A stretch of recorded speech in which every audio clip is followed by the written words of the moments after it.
অতি পবিত্র পোস্ট দিয়েছি আমি। অতি পবিত্র ভিডিও দেখলেও চোখের শান্তি, চোখের পুণ্য, মনে শান্তি, মনে অনেক ভালো কাজের উৎসাহ আসে আশা করি।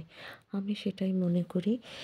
যেকোনো ঐশ্বরিক ব্যাপার দেখতে ভালো এবং দেখা উচিত। তাহলে কী হয়, পরের দিনের কাজের উৎসাহ জাগে এবং নিজেকে রেকটিফাই করা যায়। যারা অবশ্য চায় সেটা করতে। তো আমি বলছি যে এইগুলি দেখার পরেও এবং যারা যেতে পারে না কী করবে? তাদের জন্য এই পোস্টগুলো দিয়েছি আমি। আর যারা যেতে পারেন তারা যাওয়ার পরেও ফিরে এসে কী করে অনৈতিক কাজ করে, অমানবিক কাজ করে বা অমানবিক কাজ করে ওইখানে যায় কী করে?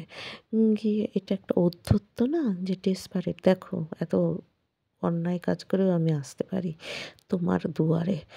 তাহলে এটা কি একটা খেলনা, হাসির খোরাক? নিজেকে পবিত্র করে তবেই না আমি উপরওয়ালার মুখামুখি হব, উপরওয়ালার দরবারে যাব।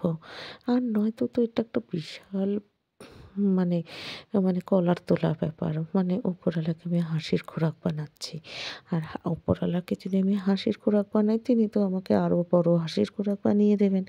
কারণ তার হাতে আমার টুটিটা চাপা, তাই না? আমার টুটিটা তিনি চিপে রেখেছেন। আর আমার প্রাণবায়ুটা তার হাতে, সে যখন তখনই সরিয়ে নেবে বা সরানোর আগে স্লো পয়জন করবেন। তাহলে আমি এরকম করবো কেন? ঘরে বাইরেই বা এত চিটিংবাজি করবো কেন? আরে জীবনটা তো দুদিনের। এই আছে এই নেই। আর এই আছে এই নেই তার মানে আমরা ওনার হাতের পুতুল।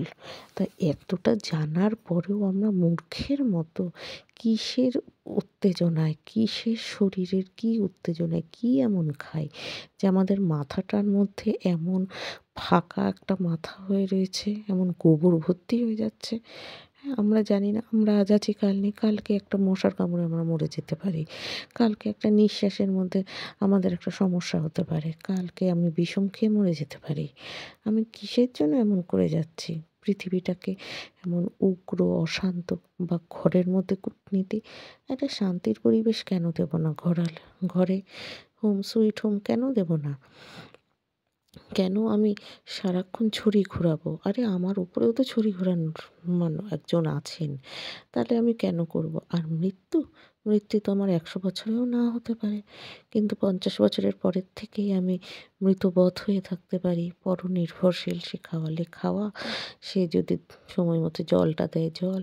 আমার শরীর অসাড়, শরীর আমার পক্ষাঘাতগ্রস্ত। তা এই বেঁচে থাকা কি বেঁচে থাকা? ধুস! নড়ে চড়ে বাঁচবো বাপু। ২ টো শাক ভাত খাবো, ২ টো নুন ভাত খাবো, অনেক ভালো। আর ভালো কাজ করব। সারাক্ষণ যদি মাথার মধ্যে দুশ্চিন্তা থাকে, কী বললাম, কী করলাম মনে রাখতে হবে।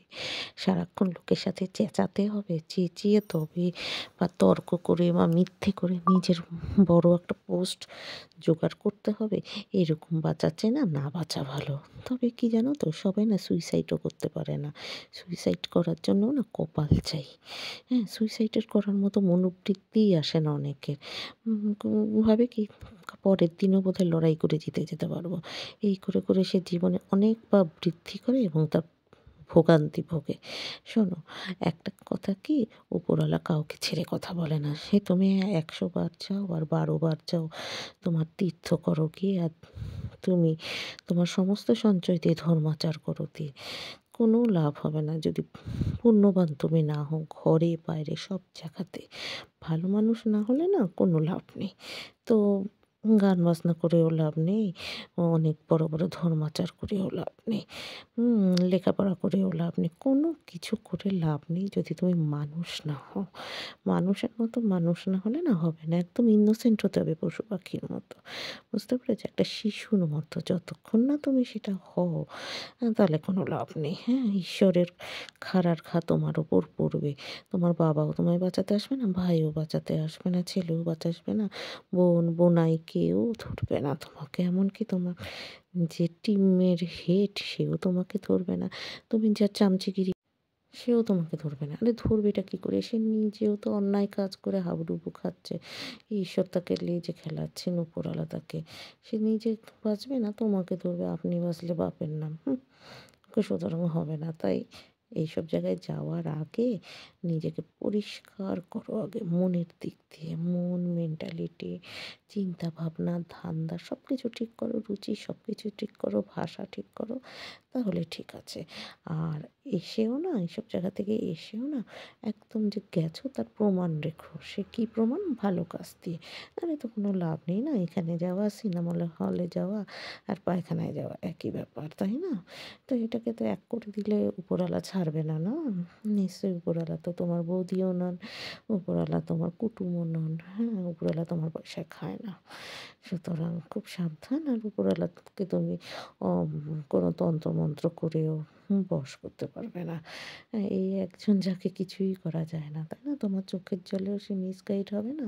তোমার মুখ আর মুখোশেও সে ভড়কাবে না। তোমার হুমকি-ধমকি বড়, বড় জিগেরেও সে পড়বে না।